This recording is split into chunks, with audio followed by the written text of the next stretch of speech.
اپنی اپنی فقہ مرتب کی، جو کبھی تو مذہبی رسومات کی شکل میں اور کبھی ملکی قانون کی صورت میں مختلف علاقوں میں رائج رہی۔ حال ہی میں جنوبی امریکہ ساؤتھ امریکہ کی ان کا تہذیب اور شمالی و جنوبی امریکہ کی دیگر تہذیبوں پر جو تحقیقات ہوئی ہے، ان کے مطابق ان تہذیبوں میں شریعت کسی نہ کسی شکل میں موجود تھی۔ یعنی یہ جو ریڈ انڈینز ہیں، یہ جو یعنی شمالی اور جنوبی امریکہ کے جو دیگر تہذیبوں پر جو تحقیقات ہوئی ہے، ان کے مطابق ان تہذیبوں میں شریعت کسی نہ کسی شکل میں موجود تھی۔ دوسری جانب حضرت نوح علیہ السلام کے بیٹے سام کی اولاد عراق میں آباد ہوئی۔ یہاں حضرت نوح علیہ السلام کی شریعت ملکی قوانین کا حصہ بنی۔ بابل کے بادشاہ حموربی نے جو تفصیلی قوانین وضع کیے وہ اب بھی دستیاب ہے، اور ان کا موازنہ اگر اسلامی اور یہودی فقہ سے کیا جائے تو ان میں بڑی مماثلت نظر آتی ہے۔ حضرت نوح علیہ السلام کی شریعت کے اثرات کسی حد تک قبل مسیح کے یونان اور روم کے قوانین میں بھی نظر آتے ہیں، تاہم ان میں خدائی شریعت کے بجائے انسانی قوانین کا پلڑا زیادہ بھاری ہے۔ حضرت ابراہیم علیہ السلام کو جو شریعت دی گئی وہ نہایت ہی سادہ تھی۔ آپ کے بیٹوں اور اسماعیل اور اسحاق علیہ السلام نے اپنی اپنی اولادوں میں اس شریعت کو فروغ دیا۔ مثال کے طور پر ختنہ کی سنت آپ کے زمانے سے لے کر آج تک نسل ابراہیمی کی ان دونوں شاخوں میں چلی آ رہی ہے۔ رسول اللہ صلی اللہ علیہ وسلم کے زمانے تک دین ابراہیمی کی یہ روایت عربوں کے ہاں اگرچہ خاصی مسخ ہو چکی تھی، مگر کسی نہ کسی شکل میں موجود تھی، اور ان کے نیک اور دیندار لوگ اس کی پیروی کیا کرتے تھے۔ جاہلی دور کے عربوں کے بارے میں یہ معلوم ہے کہ وہ حج کیا کرتے تھے، بیت اللہ میں نماز پڑھتے تھے، قربانی کرتے تھے اور اعلیٰ اخلاقی اقدار کو اچھا سمجھتے تھے۔ رسول اللہ صلی اللہ علیہ وسلم کے جد امجد کعب بن لؤی باقاعدہ جمعہ کی نماز کی امامت اور خطبہ کے فرائض انجام دیا کرتے تھے۔ سیدنا ابراہیم علیہ السلام کی اولاد کی دوسری شاخ بنی اسرائیل کو جب روئے زمین کے مرکزی حصے کا اقتدار دیا گیا تو ان کے لیے ایک تفصیلی شریعت نازل کی گئی۔ اللہ تعالیٰ نے اس موقع پر حضرت موسیٰ علیہ السلام پر تفصیلی شریعت نازل فرمائی تھی، جو کہ اسلام ہی تھی۔ اس شریعت کی تفصیلات ہمیں تورات کی کتاب خروج ایگزوڈس اور کتاب استثناء یعنی ڈیٹرونومی میں ملتی ہے، اور بڑی حد تک یہ شریعت رسول اللہ صلی اللہ علیہ وسلم کی شریعت کے مطابق نظر آتی ہے۔ نماز، روزہ، زکوٰۃ اور کسی حد تک حج یعنی زیارت کا تصور بھی اس میں ملتا ہے۔ نکاح و طلاق، معاشرت، معیشت اور سیاست کے قوانین بڑی حد تک اسلامی شریعت کے موافق نظر آتے ہیں۔ تورات کا مطالعہ کیا جائے تو یہ ایمانیات سے زیادہ فقہ کی کتاب محسوس ہوتی ہے۔ ایسا لگتا ہے کہ فقہائے یہود نے اپنی قوم کی تاریخ مرتب کی، جس میں کتاب اللہ، انبیاء کی احادیث، فقہا کے اجتہادات اور اپنی قومی تاریخ کو اکٹھا کر دیا ہے۔ یہود کا یہ فقہ حضرت داؤد اور حضرت سلیمان علیہم الصلاۃ والسلام کے زمانے میں اپنے عروج کو پہنچا۔ ان کے ہاں بھی انبیاء کی سنت کی روایت تواتر سے قائم تھی، جس پر لوگ نسلاً بعد نسل عمل کرتے چلے آ رہے تھے۔ یہودی فقہا کے ہاں یہ تصور موجود تھا کہ لکھی ہوئی تورات کے علاوہ اللہ تعالیٰ نے حضرت موسیٰ علیہ الصلاۃ والسلام پر جو وحی نازل فرمائی تھی وہ آپ نے اپنے ارشادات کے ذریعے لوگوں تک منتقل کی۔ اسے زبانی تورات اورل تورا کہا جاتا ہے، اور مسلم لٹریچر میں اس کا موازنہ حدیث سے کیا جا سکتا ہے۔ یہ زبانی تورات یہودی علماء کے ہاں سینہ بسینہ منتقل ہوئی۔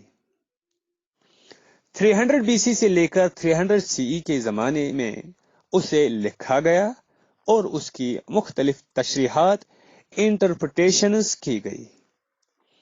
ان سب کا مجموعہ تلمود کے نام سے مرتب ہوا، اور اب بھی یہودی فقہا اس کے مطالعے میں اسپیشلائزیشن کرتے ہیں۔ جب حضرت عیسیٰ علیہ الصلاۃ والسلام کا دور آیا، جو کہ ہم 6 BC سے لے کر 36 CE تک کا دور جو ہے، جب حضرت عیسیٰ علیہ الصلاۃ والسلام کا دور آیا تو آپ نے کوئی نئی شریعت پیش نہ فرمائی، بلکہ یہی فرمایا کہ میں تورات کو منسوخ کرنے نہیں بلکہ اسے پورا کرنے آیا ہوں۔ انجیل کے مطالعے سے معلوم ہوتا ہے کہ آپ کے زمانے میں لوگوں میں ظاہر پرستی کا رجحان خطرناک حد تک بڑھ گیا تھا، جبکہ شریعت کی اصل روح کو انہوں نے نظر انداز کر دیا تھا۔ آپ نے نہایت بلیغ انداز میں ان کے فقہا کو توجہ دلائی ہے کہ وہ مچھر تو چھانتے ہیں اور اونٹ نگلتے تھے۔ طہارت کے احکام کے بارے میں ان کی شدت پسندی کا عالم یہ تھا کہ پلیٹوں کو اچھی طرح دھو کر صاف کرتے، مگر یہ نہ دیکھتے کہ اس میں جو بظاہر صاف اور پاکیزہ کھانا بڑا ہوا ہے وہ دراصل حرام ذرائع سے کمایا گیا ہے۔ سیدنا عیسیٰ علیہ الصلاۃ والسلام کے کچھ ہی عرصے بعد سینٹ پال نے ایسے عیسائیوں کے لیے شریعت موسوی کی منسوخی کا اعلان کر دیا جو کہ بنی اسرائیل سے تعلق نہ رکھتے ہو۔ اس کے باوجود عیسائی علماء کی ایک بڑی تعداد شریعت موسوی پر کاربند رہی، اور اس کا نقطہ نظر کے بعض حاملین نبی کریم صلی اللہ علیہ وسلم کے زمانے تک موجود تھے۔ ہجرت سے پہلے اور اس کے چند سال بعد تک رسول اللہ صلی اللہ علیہ وسلم کا معمول بھی یہی رہا ہے کہ آپ پر جب تک وحی نہ آتی آپ یہود کی شریعت کے مطابق فیصلہ فرماتے۔ اگر وحی سے اس کی تائید ہو جاتی تو یہی اسلامی شریعت بن جاتی، ورنہ اللہ تعالیٰ اس معاملے میں کچھ مختلف حکم نازل فرما دیتا۔ سیدنا ابراہیم علیہ الصلاۃ والسلام کی اولاد کی دوسری شاخ بنی اسماعیل تھی، جس میں رسول اللہ صلی اللہ علیہ وسلم کی بعثت ہوئی۔ شریعت ابراہیمی کا کچھ حصہ ایسا تھا جو رسول اللہ صلی اللہ علیہ وسلم کے دور تک باقی رہ گیا تھا۔ اس میں نماز، روزہ، صدقہ و خیرات، حج، نکاح و طلاق اور ختنہ وغیرہ کے احکام تھے جن پر عہد جاہلیت میں عمل ہوتا تھا۔ اہل عرب نے ان میں بعض بدعات شامل کر رکھی تھی۔ اللہ تعالیٰ نے اپنی وحی میں یہ وضاحت فرما دی کہ دور جاہلیت کے قانون میں سے کون سا حصہ دین ابراہیمی پر مشتمل ہے اور کون سا حصہ بعد کی بدعت ہے۔ اس طرح سے رسول اللہ صلی اللہ علیہ وسلم نے اللہ تعالیٰ کے حکم سے دین ابراہیمی کی تجدید فرمائی، اس میں سے بدعات کو ختم کیا اور مزید نئے احکام کے اضافے کے ساتھ اسے شریعت محمدی کی صورت میں جاری فرمایا۔ یہ تھی گفتگو، یہ تھی کچھ باتیں فقہ کی تاریخ میں نبی صلی اللہ علیہ وسلم کے زمانے سے پہلے کی فقہی تاریخ کے بارے میں۔ اب ہم کچھ باتیں کریں گے جو فقہ اسلامی کی ابتدا اور ارتقاء کا دور ہے، جو کہ فقہ اسلامی کا پہلا دور ہے اور شروع ہوتا ہے 1 ہجری سے 140 ہجری تک، اور عیسوی کیلنڈر کے اعتبار سے 622 عیسوی سے لے کر 757 عیسوی تک۔ رسول اللہ صلی اللہ علیہ وسلم کے زمانے تک صورتحال یہ تھی کہ ہر دینی حکم کا ماخذ آپ ہی تھے، سورس آپ ہی تھے۔ جب آپ کے صحابہ مدینہ سے کئی دور جاتے اور کوئی ایسی صورتحال پیش آتی جس کا حکم انہیں قرآن مجید یا سنت سے معلوم نہ ہوتا تو وہ اجتہاد کر لیا کرتے تھے۔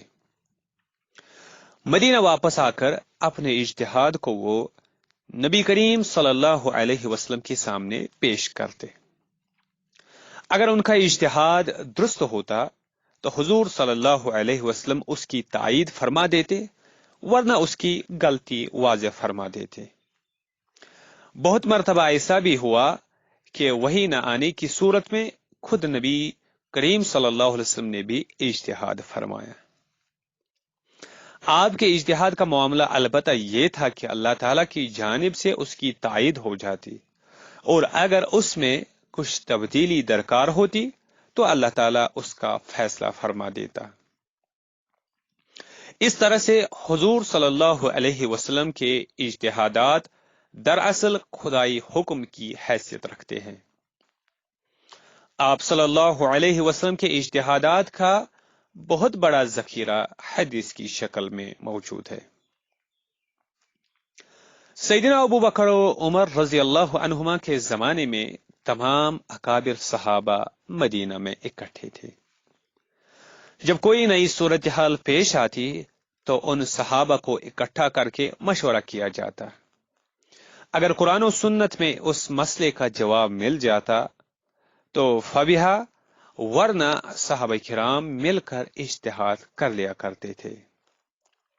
بعض صحابہ کو فقہ میں خاص مقام حاصل تھا، جن میں سیدنا عمر، علی، عائشہ، عبداللہ بن مسعود، ابی بن کعب، ابو موسیٰ اشعری، زید بن ثابت اور عبداللہ بن عباس رضی اللہ عنہم شامل تھے۔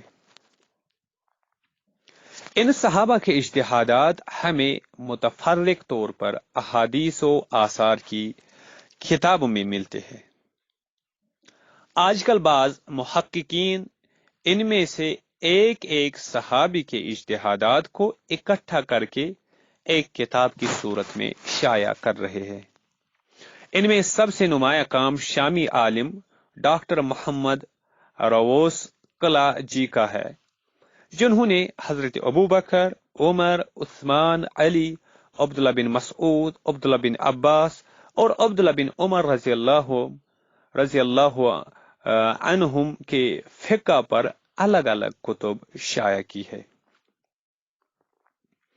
سیدنا عمر رضی اللہ عنہ کے زمانے میں جب اسلامی حکومت دور دور تک پھیل گئی اور صحابہ کرام کو مختلف علاقوں میں حکومتی اور تعلیمی ذمہ داریاں ادا کرنے کے لیے جانا پڑا تو اجتماعی اجتہاد کا یہ سلسلہ جاری نہ رہ سکا۔ ہر فقی صحابی نے اپنے اپنے علاقے میں لوگوں کی رہنمائی کا سلسلہ جاری رکھا، لوگوں کے سوالات کے جواب دیے، ان کے جھگڑوں کے فیصلے کیے اور ان کی دینی تربیت کی۔ اس کے نتیجے میں صحابہ سے اگلی نسل جو کہ تابعین کہلاتی ہے میں ایسے جلیل القدر فقہا پیدا ہوئے